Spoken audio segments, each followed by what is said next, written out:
ইসলামী ছাত্র শিবির সম্বন্ধে গুরুত্বপূর্ণ বক্তব্য রাখছেন। আমার বাড়ি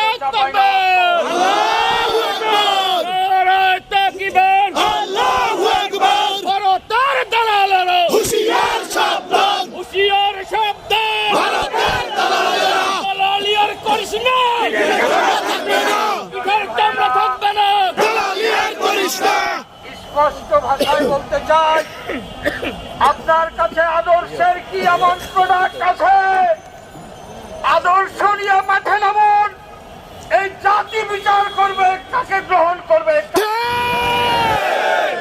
আদর্শের কাছে পরাজিত হয়ে আজ রাস্তায় মাতলামি করলে জাতি কিন্তু সম্মান দেবে না। জাতি জাতীয় পাগল হিসাবে আপনাদেরকে আখ্যায়িত করবে। আজকে ভারতকে বলে দিতে চাই, ৭১-এর বাংলাদেশ নয়, ৯৬-এর বাংলাদেশ নয়, ২০০৮ থেকে ২০২৪-এর বাংলাদেশ নয়। এই বাংলাদেশ এখন ২০২৪-এর পরবর্তী গণঅভ্যুত্থানের বাংলাদেশ। চোখ রাগাবেন না, আপনার কেনা গোলাম নয়।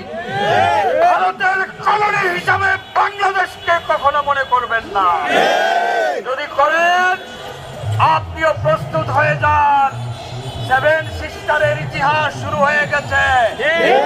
আপনার দেশের ভিতরে গৃহযুদ্ধ সামাল দিতে না পেরে আপনি কোন সাহসে বাংলাদেশের দিকে চোখ রাঙান?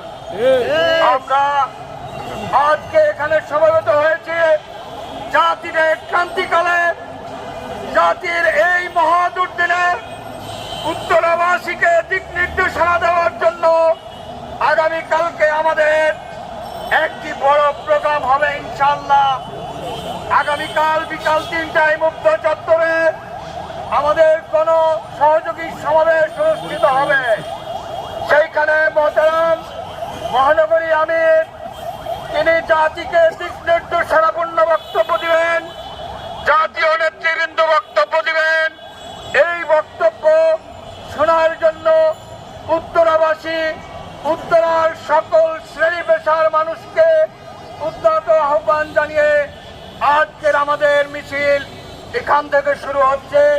সবাইকে মিছিলে অংশগ্রহণ করার জন্য উদ্যত আহ্বান জানিয়ে শান্তি শৃঙ্খলভাবে মিছিল সম্পন্ন করার উদ্যত আহ্বান জানিয়ে আমি আমার কথা এখানে সমাপ্ত ঘোষণা করছি। আখির দাওয়ানা আলহামদুলিল্লাহি রাব্বিল আলামিন। আসসালামু আলাইকুম ওয়া রাহমাতুল্লাহ।